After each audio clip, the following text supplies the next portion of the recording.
ملګریو سلامونه، نیکې هیلې او پرزوینې ته وړاندې کوم.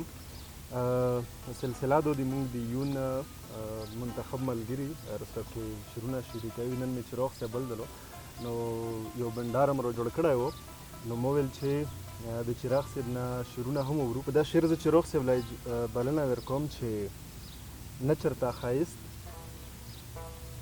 ښایست او نه د حسن وي، نه چرته ښایست او نه د حسن وي، تږی د نظر وي خو چې امن وي. و بیا مبارکي د اختر مه وایه، بیا مبارکي د اختر مه وایه، هره ورځ اختر وي خو چې امن وي. دې چراغ صاحب مننه کوم. غزل وړاندې کوم. شعر دی چې د بیا په نیمه شپه کې یو مفتون چرته روان دی. د بیا په نیمه شپه کې یو مفتون چرته روان دی، او په لوري د لیلا جوړې مجنون چرته روان دی.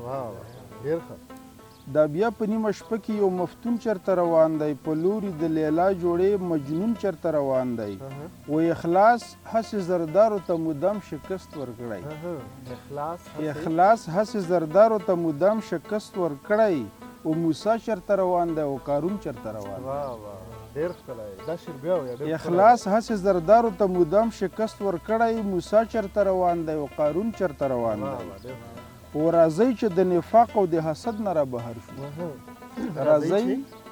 راځئ چې د نفاق او د حسد نه را بهر شو، او دا مونږ چرته روان یو او سکون چرته روان دی. ډېر ښه. او که څوک ورته په نن کې د سبا لاره ورښایم، که څو ورته په نن کې د سبا لاره ورښایم، و ولس مې لا په خیال کې د پرون چرته روان دی. ډېر ښه. او په منځ د قصابانو کې مې قام هسې هلاک شو، په منځ د قصابانو کې مې قام هسې هلاک شو، و دا نون چرته روان دی او جنون چرته روان دی. ډېر ښه شعر دی. په اخیر شعر دی چې چراغه په یو غشي باندې دوه ښکاره وي داسې، چراغه په یو غشي باندې دوه ښکاره وي داسې، او ډالر چرته روان دي او پښتون چرته روان دی.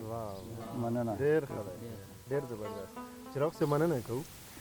ملګریو، چراغ صاحب هم شعرونه واورېدل او دغه سلسله به دغه شو دوامداره ساتو.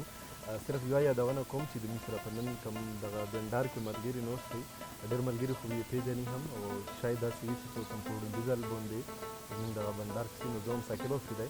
چراغ افریدي نه تاسو غزل واورېدو، حاجي ستوري خان افریدي دی د موږ سره، رفیق همدرد دی راسره، دغه نه علاوه حکیار افریدي و راسره، شینو ماما دی راسره. شینو ماما یو ویل داره، یو شینو ماما دی موږ سره دلته دی، و دغه نومه اجاز دی راسره. نو ملګریو تر بل پروګرام پورې